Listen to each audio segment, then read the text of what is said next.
ان سارے اعضاء کی ہر چاہت کو روزے کے لیے قربان کرنا، یہ روزہ ہے۔ حضور اکرم صلی اللہ علیہ وسلم نے سارے مدینے والے سے روزہ رکھوایا، سب سے روزہ رکھوایا، اور یہ فرمایا میری اجازت کے بغیر کوئی افطار نہ کرے۔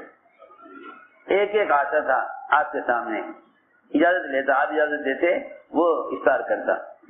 ایک نے آ کر کہا کہ 2 لڑکیاں ہیں، آپ کے پاس آنے سے شرما رہی ہیں اور صبح سے روزے سے ہیں، اس وقت حالت ان کی خراب ہے، اگر اور تاخیر ہوئی تو ایسا نہ ہو کہ وہ پیاس کی شدت سے جان دے دیں، مرنے والی ہیں بالکل، آپ اجازت دے دیجیے کہ وہ روزہ رکھیں، وہ افطار کر لیں۔ آپ نے فرمایا ان کو یہاں لے کر آؤ۔ کیا شرماتی ہیں آپ کے پاس آنے سے شرماتی ہیں۔ اور صحیح بات ہے کہ جو آدمی عمل کو بگاڑ لے گا وہ اللہ کے یہاں عمل پیش کرنے سے شرمائے گا۔ اس نے کہا آ کر کہ جی وہ تو آ کر آنے سے شرماتی ہیں، فرمایا نہیں، لے کر آؤ ان کو۔ روایت میں ہے حضور اکرم صلی اللہ علیہ وسلم نے دونوں سے کہا کہ اس پیالے میں قے کرو، پیالے میں قے کرو۔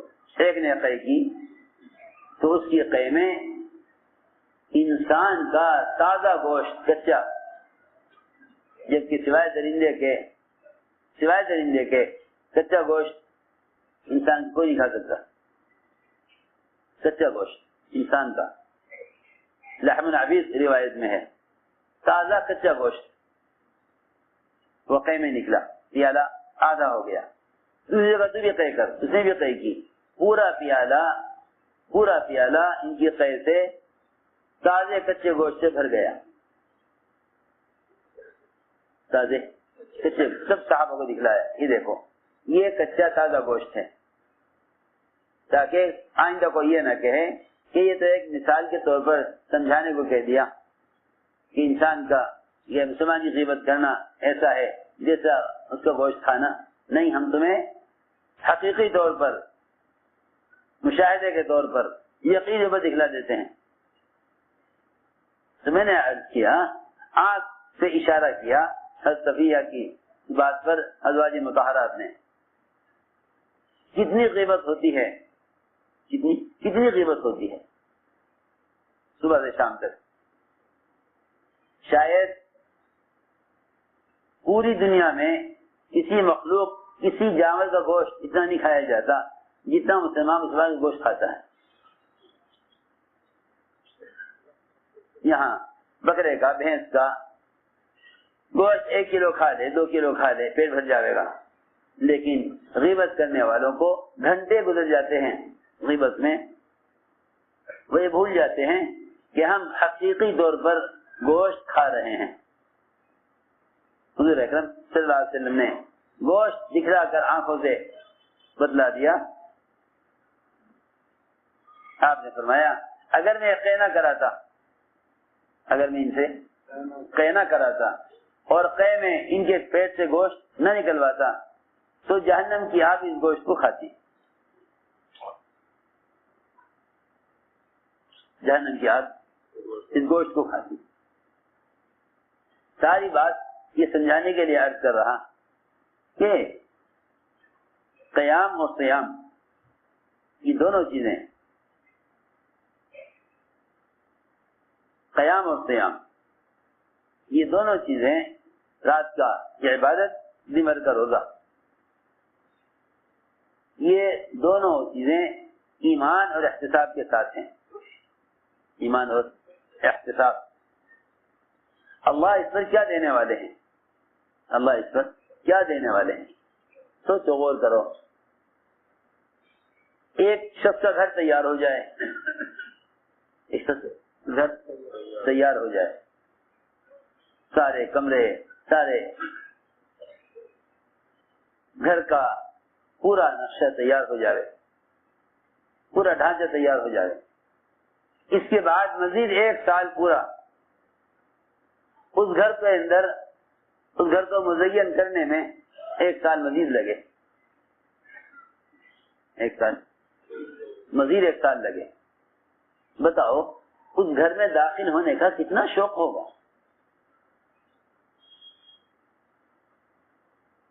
ایک گھر آدمی تیار کرے, سارے در و دیوار تیار ہونے کے بعد پھر مزید 1 سال پورا اس کو سجانے میں, مزین کرنے میں, ڈیکوریشن میں 1 سال اور مزید خرچ کیا جائے. میرے دوستو جواب دے میری بات کا. اتنا شوق ہوگا اس گھر والے کو اس گھر میں جانے کا کہ تیار ہونے کے بعد مزید 1 سال ڈیکوریشن میں خرچ کیا گیا. یہ تو ہمارا حال ہے کہ ہم انسانوں سے کہیں کہ ایسا گھر تیار کرو, پھر 1 سال اس گھر کو مزین کرنے میں خرچ کرو. کتنا شوق ہوگا اس گھر کو دیکھنے کا. لیکن اللہ رب العزت 1 سال خود روزے دار کی جنت کو مزین کرنے میں صرف کرتے ہیں, جہاں اللہ تعالی کے ایک امر سے پر جھپکنے کے بقدر اتنی دیر میں ایک مومن کی جنت مزین ہو سکتی ہے. ایک مومن کی جنت کو ایک اشارے سے اللہ تعالیٰ سجا سکتے ہیں, تیار کر سکتے ہیں, اور کتنا مزین کر سکتے ہیں. اس کے لیے ایک پورا سال رمضان کے انتظار میں روزہ دار کے لیے جنت کو مزین کیا جاتا ہے. پورا سال. بتاؤ تو پھر رمضان میں کے داخل ہونے کا کتنا شوق ہونا چاہیے. 1 سال سے جس کام کے لیے کرنے والے کے لیے جنت کو مزین کیا جا رہا ہو, اس کا کتنا شوق ہونا چاہیے. اس کا کتنا شوق ہونا چاہیے کہ پورے سال جنت کو سجایا جاتا ہے. پورے سال رمضان کے انتظار میں اور رمضان کے روزہ دار کے استقبال میں ایک پورا سال جنت کو سجایا جاتا ہے. جب اپنے گھروں کو تیار کراتے ہیں, درمیان میں انتظار کرتے ہیں کب تیار ہوگا, کب سال پورا ہوگا, کب تیار ہو جائے گا. اللہ رب العزت جو ایک امر سے سارا کچھ مزین کر سکتے ہیں, وہ بھی 1 سال جنت کے کو مزین کرنے میں 1 سال یعنی 1 سال جنت کو مزین کرتے ہیں. یہاں تک کہ روزے دار کے لیے جنت کو مزین کیا جاتا ہے. میں نے عرض کیا کہ یہ سارے وعدے ان کے لیے ہیں جو عمل کو اللہ کے سامنے سنوار کر پیش کریں. عمل کو سنوار کر پیش کریں. عمل کو سنوار کر پیش کریں. اس لیے فرمایا اللہ تمہیں آزمائیں گے. اللہ تمہیں آزمائیں گے. کیوں آزمائیں گے؟ دیکھنے کے لیے تمہیں اچھا عمل کس کا ہے. تمہیں اچھا عمل کس کا ہے. اللہ نے قرآن میں اکثر عملہ کہیں نہیں کہا. اللہ نے نہیں کہا اللہ دیکھنا چاہتا تمہیں زیادہ عمل کون کرتا ہے. تمہیں زیادہ عمل کون کرتا ہے یہ کہیں نہیں کہا. فرمایا تاکہ دیکھیں تمہیں اچھا عمل کون کرتا ہے. لوگ روزوں کا, تلاوت کا, طواف کا, ذکر کا کہ عمل کو زیادہ کرنا چاہتے ہیں. کیا کرنا چاہتے ہیں؟ زیادہ کرنا چاہتے ہیں. نہیں, اللہ نے زیادہ عمل قرآن میں کہیں نہیں کہا. اکثر عملہ نہیں فرمایا بلکہ احسن عملہ. تمہیں اچھا عمل کس کا ہے. تمہیں اچھا عمل کس کا ہے. یہ نہیں تمہیں زیادہ عمل کون کرتا ہے. تمہیں اچھا عمل کس کا ہے. یہ تو پورے سال کے اعتبار سے کہا کہ تمہیں اچھا عمل کس کا ہے. اللہ اکبر. رمضان کا مہینہ لوگ تاجر سیزن کے مہینے کو بہت غنیمت سمجھتا ہے کمانے کے لیے. غنیمت سمجھتا ہے کمانے کے لیے. تاجر سیزن کے مہینے کو غنیمت سمجھتا ہے کمانے کے لیے. دیکھو سیزن میں تاجروں کی مشغولی کا کیا حال ہوتا ہے, سیزن میں تاجروں کی مشغولی کا کیا حال ہوتا ہے.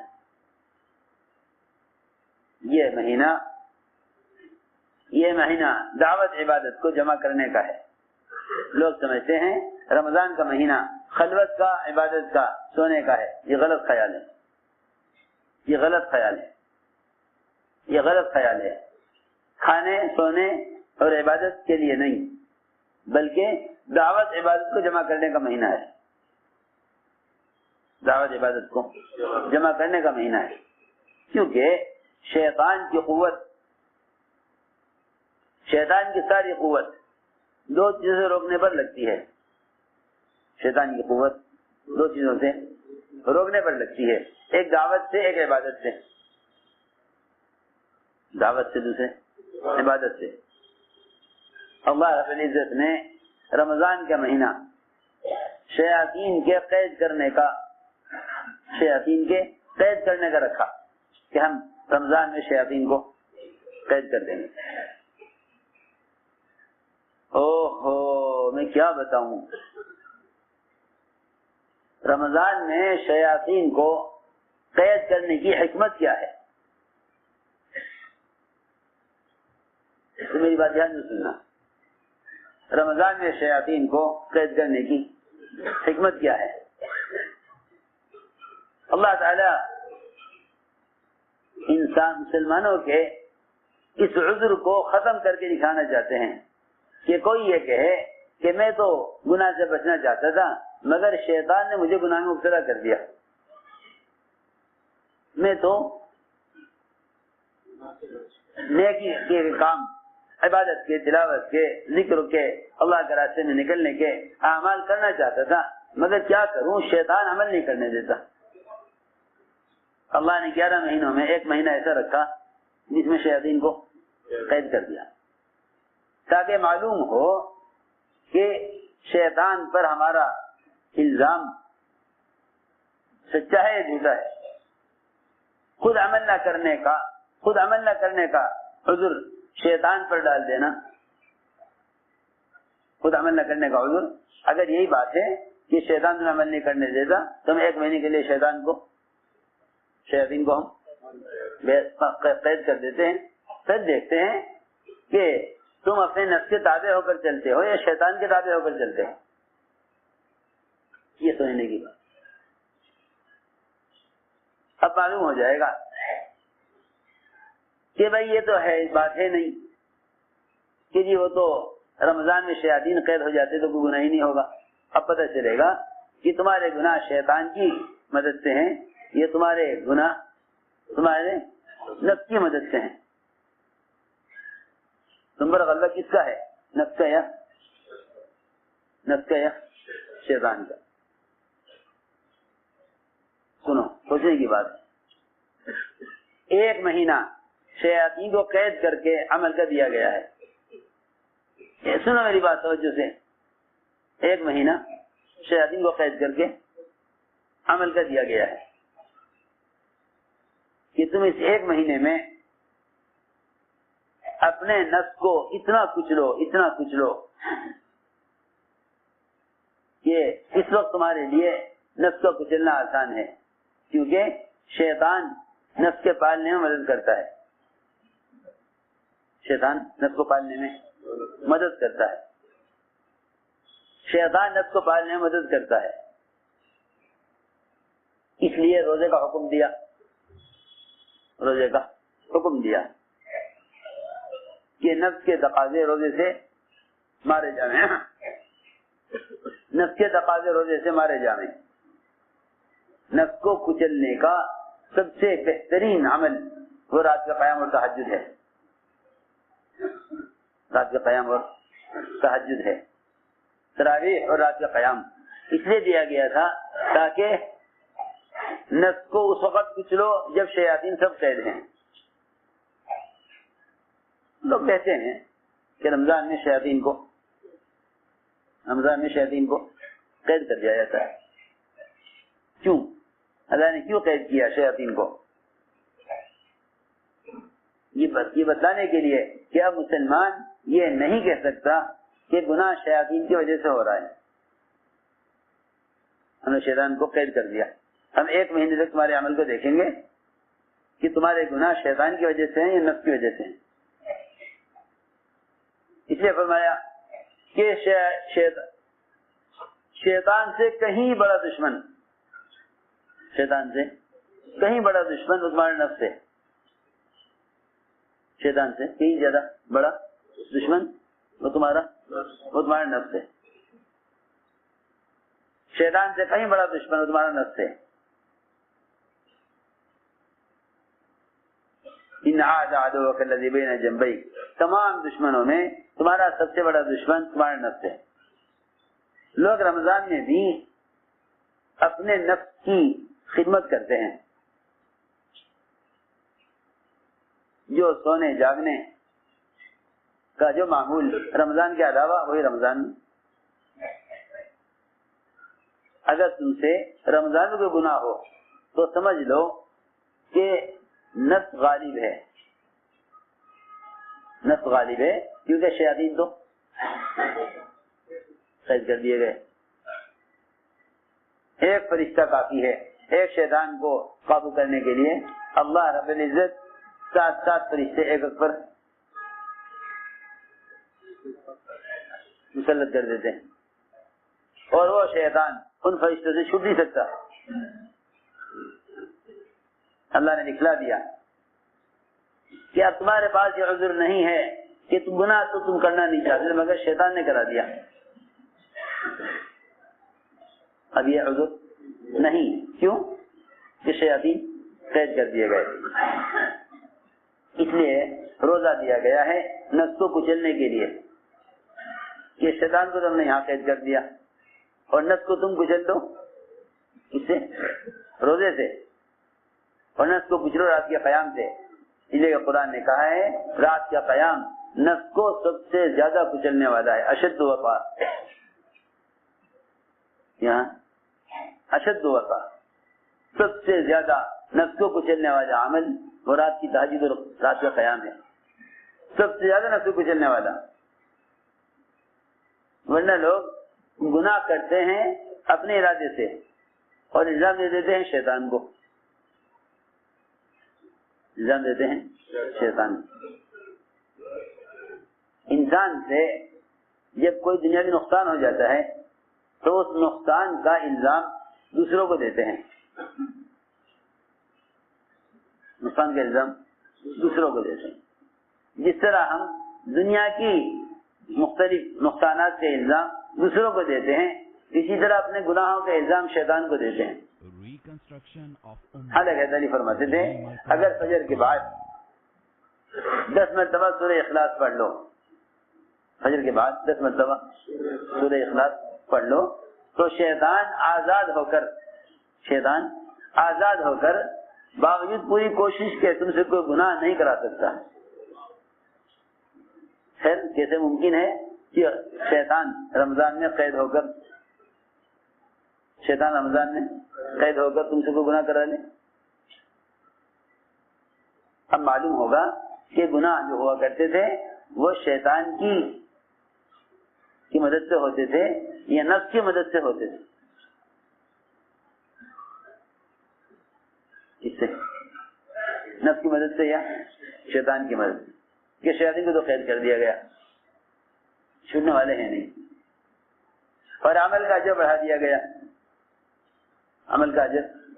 گیا اور فرائض 70 گنا بڑھا دیے گئے اور نوافل کو اللہ اکبر نوافل کو فرائض کا درجہ دے دیا. نوافل کو فرائض کا درجہ، نوافل کو دیا فرائض کا درجہ، نوافل کو دیا فرائض کا درجہ اور فرائض کا درجہ بڑھا دیا 70 گنا. یہ کہیں کہ اس سے زیادہ بدبخت کون ہوگا جس پر رمضان کا مہینہ گزر جاوے اور وہ اپنے آپ کو جنت میں داخل نہ کر سکے اور مغفرت کا حقدار نہ ہو سکے. مغفرت کا حقدار نہ ہو سکے، اس سے زیادہ بدبخت کون ہوگا؟ اللہ اکبر۔ حضرت جبرائیل کی دعا، حضرت جبرائیل کی دعا حضور اکرم صلی اللہ علیہ وسلم کی، ان کی دعا پر آمین۔ آپ دعا سن رہے، صحابہ جبرائیل کی دعا نہیں سن رہے۔ صحابہ نے عرض کیا یہ کیا ہو رہا تھا کہ آپ آمین آمین کہہ رہے تھے، دعا کی آواز آ نہیں رہی تھی؟ آپ آمین آمین کہہ رہے تھے، دعا کی آواز نہیں آ رہی تھی۔ تو آپ نے فرمایا کہ جبرائیل یہ بد دعائیں کر رہے تھے، یہ بد دعائیں کر رہے تھے اس شخص کے لیے، پھر پر رمضان گزر جاوے، رمضان گزر جاوے اور جہنم سے رہائی کا اور مغفرت کا اس کے لیے فیصلہ نہ ہو۔ اس کے لیے بد دعائیں ہو رہی تھی جبرائیل کی، اور آمین کون کہہ رہے تھے؟ حضور اکرم صلی اللہ علیہ وسلم آمین کہہ رہے تھے۔ میں نے عرض کیا کہ اصل بات یہ ہے، اصل بات یہ ہے کہ ہم پورے سال جس طرح پورے سال مال کماتے ہیں، پورے سال مال کماتے ہیں، پھر سال بھر کی آمدنی کے بعد، سال گزر جانے کے بعد آمدنی پر اس کی مال کی زکات دیتے ہیں، مال کی زکات دیتے ہیں تاکہ سارا مال پاک ہو جائے۔ اسی طرح رمضان کا مہینہ یہ جسم کی زکات ہے، یہ جسم کی زکات ہے، یہ جسم کی زکات ہے۔ پورے سال جو کچھ بھی کمایا ہے اس سب کو رمضان کے روزوں سے ایسے پاک کراؤ جیسا سال بھر کی آمدنی کو زکات دے کر پاک کرتے ہیں۔ یہ جسم کی زکات ہے، جسم کی زکات ہے، یہ جسم کی زکات ہے۔ جیسے زکات دینا مال کو پاک کرنے کے لیے زکات ہے، اسے روزہ رکھنا جسم کو پاک کرنے کے لیے زکات ہے۔ انسان اپنے اعضاء سے نیکی بھی کماتا ہے، اپنے اعضاء سے مال بھی کماتا ہے۔ انہی اعضاء سے مال کما کر سال بھر کے بعد زکات دیتا ہے مال کی۔ انہی اعضاء سے جو کچھ اعمال کیے ہیں،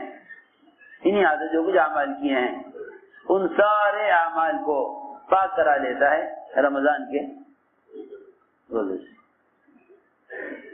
اسی لیے فرمایا ہفتے سے ہفتے تک کے گناہ کے لیے جمعہ دیا گیا ہے، ہفتے سے ہفتے گناہوں کے لیے جمعہ دیا گیا ہے، سال سے سال تک کے گناہوں کے معافی کے لیے روزہ دیا گیا ہے، زندگی بھر کے گناہوں کو ایسا معاف کرانے کے لیے، اس کی معنی اس کو آج ہی جنا ہو، اس کی معنی اس کو آج ہی جنا ہو، اس طرح گناہوں سے پاک ہونے کے لیے پوری زندگی میں حج ایک مرتبہ فرض ہے، زندگی میں حج ایک مرتبہ فرض ہے کہ حج زندگی بھر کے گناہوں سے پاک ہونے کے لیے، روزہ سال بھر کے گناہوں سے پاک ہونے کے لیے، اور جمعہ ہفتے بھر کے گناہوں سے پاک ہونے کے لیے۔ سوچو ایک آدمی اگر 2 دن غسل نہ کرے تو اس کی حالت کیا ہوتی ہے؟ آپ دیکھیں گے عام طور سے غیر مسلموں میں روزانہ نہانے کا معمول ہے، اشنان لیتے ہیں وہ اور اسے عبادت سمجھتے ہیں۔ جانوروں کا بھی معمول روزانہ نہانے کا ہے، سارے پرندے چرندے کوشش کرتے ہیں روزانہ ایک مرتبہ ان کے بدن سے پانی گزر جائے۔ سوچنے کی بات، جب جسم کے